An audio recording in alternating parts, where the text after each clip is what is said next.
Hello everybody and welcome to part 4 of What If the 4 Cardinal Heroes Swap Places, the second Shield Hero series on the channel, although by now there are 4.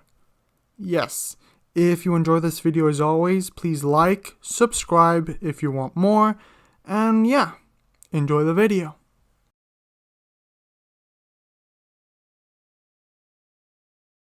Are you sure we can't make a stop?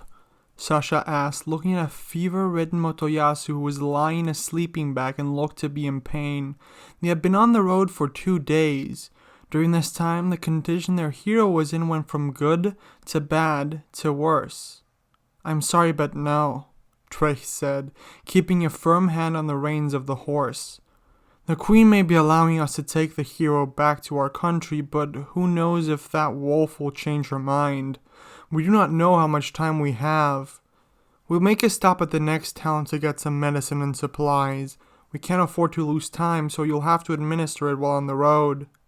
"That seems doable, as long as the carriage is steady enough," Frida responded while putting a moist towel she had heated up with magic on Motoyasu's forehead.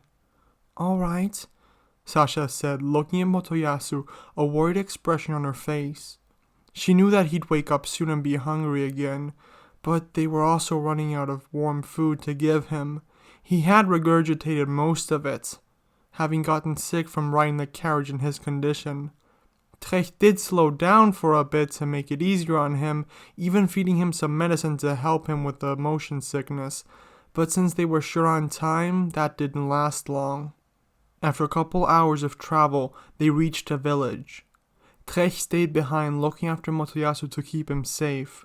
In the meantime, the other two, hiding their faces and identities, bought food and medicines.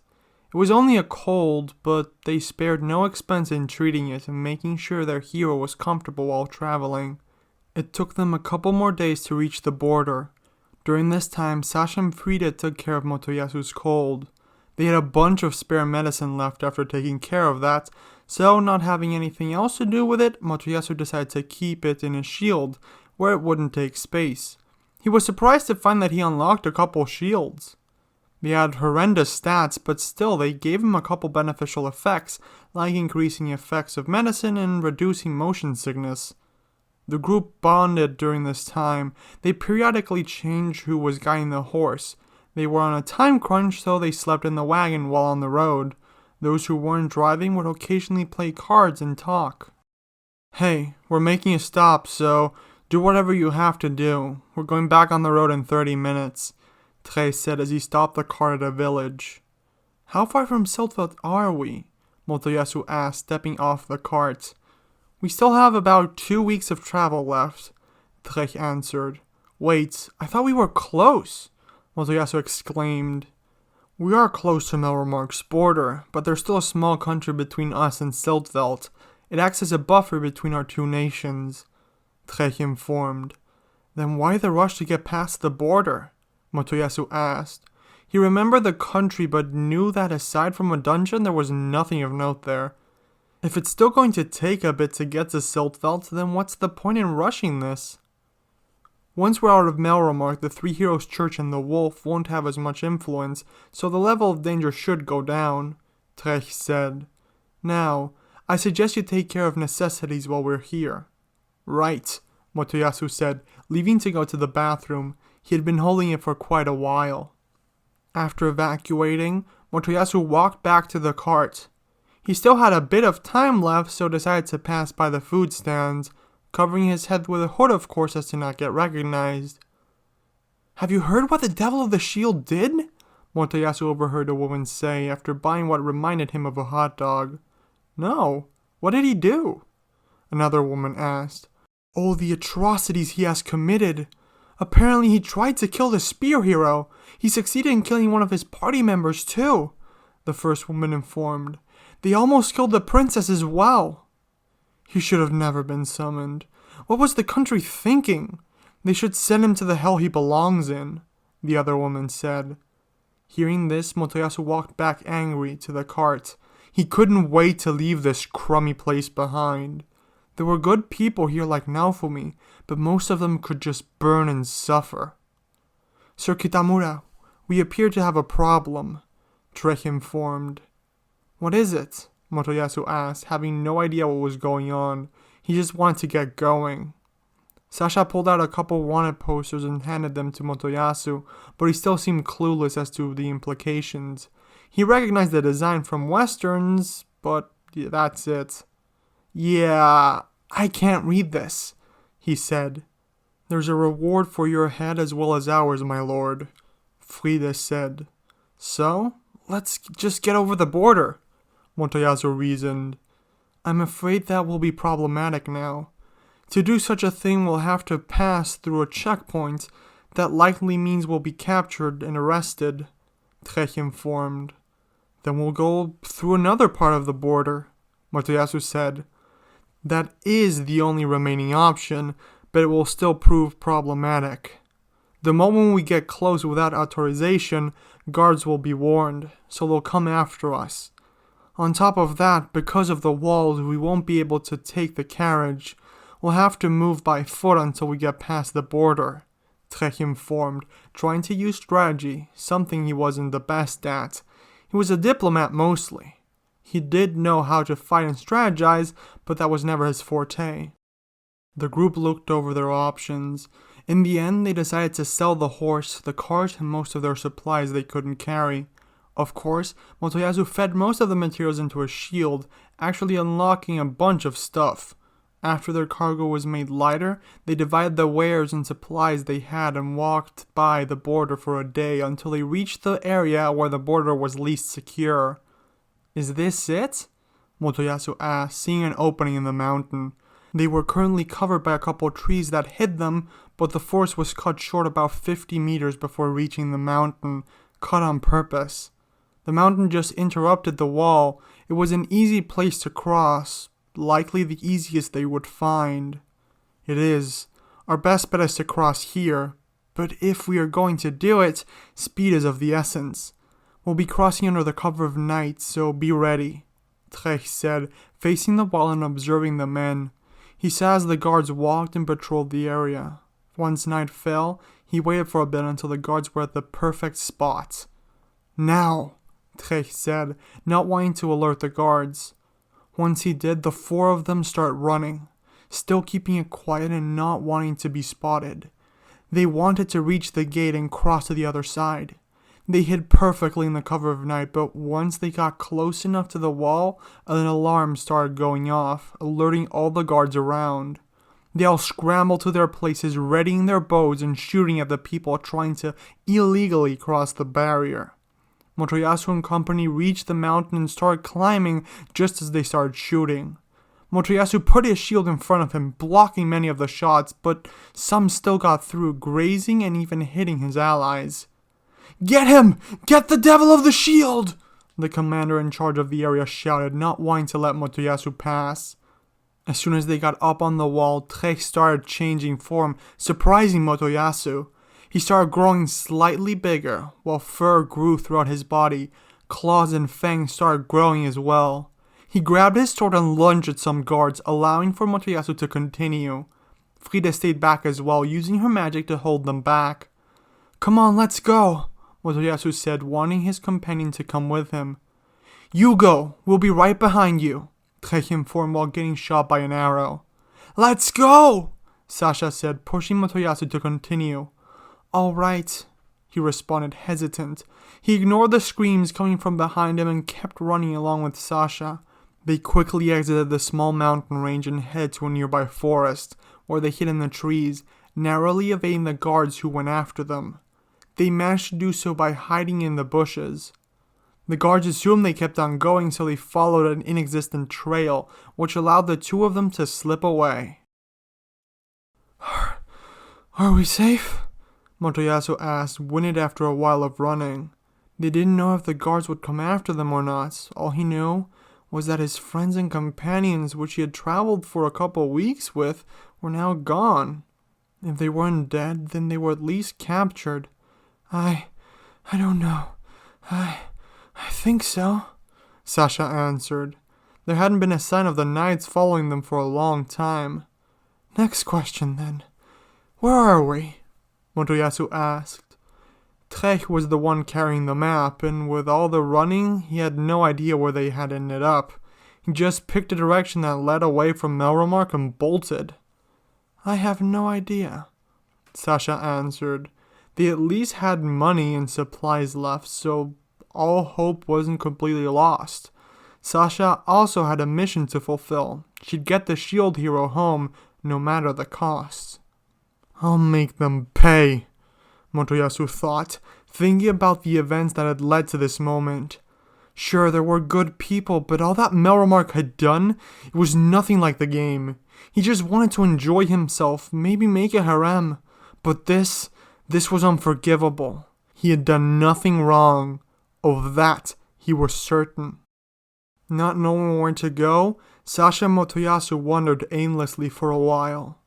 Sasha didn't look very equipped to fight, so Motoyasu elected to avoid areas where he knew monsters would appear.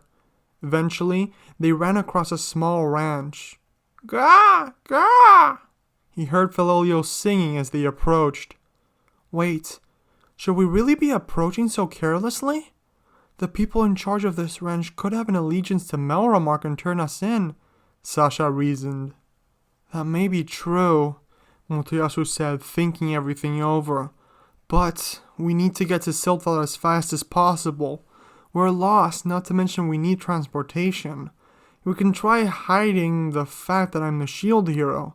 Maybe we can buy a horse or, if anything, a Filolio. He remembered the animal from Emerald Online.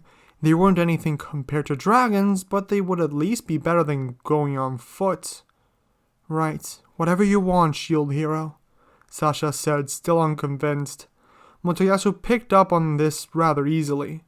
Whenever she called him by his title was when she wasn't sure if she should do the thing he's asking for, which made Motoyasu uneasy about the situation. Can I help you?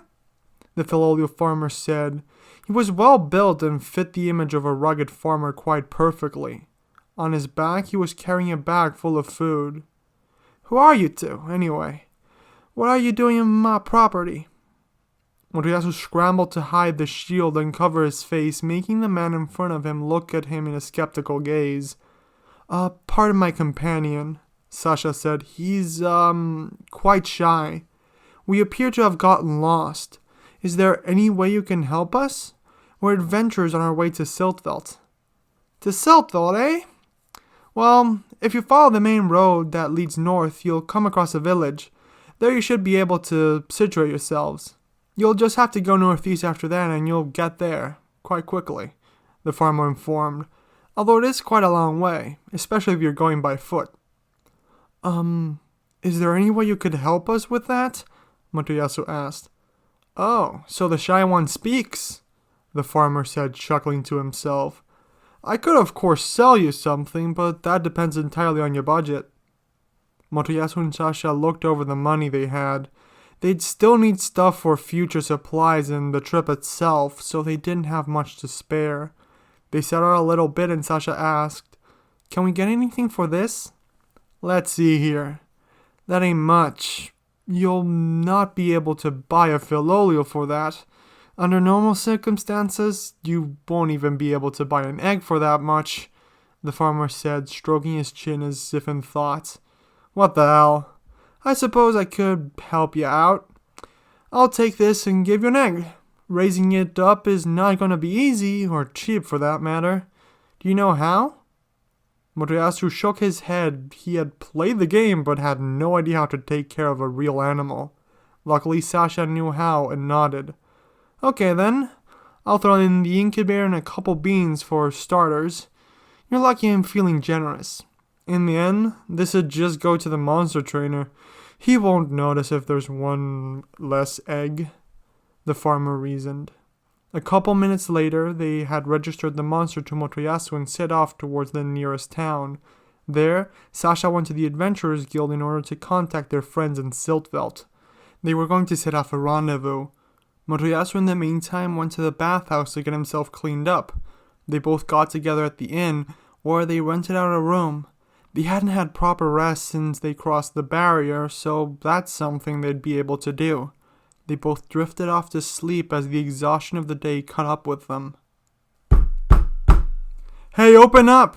They were both woken up a couple hours later by a man who was slamming the door. We know you're in there, shield demon. Come out and no harm will befall the village. Crap, Motoyasu said, jumping out of bed. Both him and Sasha scrambled around the room, grabbing all their stuff. The banging on the door only increased. Once they collected all their items, they headed to the window, wanting to escape. Crap! The egg! Motoyasu thought, slamming himself in the forehead. He ran back into the room and grabbed the egg, going into the balcony with Sasha. They were on the first floor. The men grew tired of waiting and forced the door open. The moment they did, they found the room empty. It was obvious it had been recently abandoned. They rushed to the terrace, but again found it empty. Search the town. Don't let them get away, the man who busted into the room proclaimed. Lucky that I had so much experience sneaking out of places, Motoyasu thought. He had already had experience sneaking out of balconies. It was also pretty lucky that there was an alleyway close by. Motoyasu and Sasha both took the opportunity and adjusted their clothes. Then, they left town before they could be found out. Motoyasu had seen plenty of movies and stories like this. He knew that avoiding cities was the best course of action, so that's what they did. They had camping supplies and food they could survive on, so they'd do that until they were ready to go. This is exactly what they did. It bothered Motoyasu a bit to have to live like this again for a bit, but at least he was in better condition than before. The next day after they escaped the town, they were walking through the plains when a notification popped in Motoyasu's field of vision. Egg is about to hatch.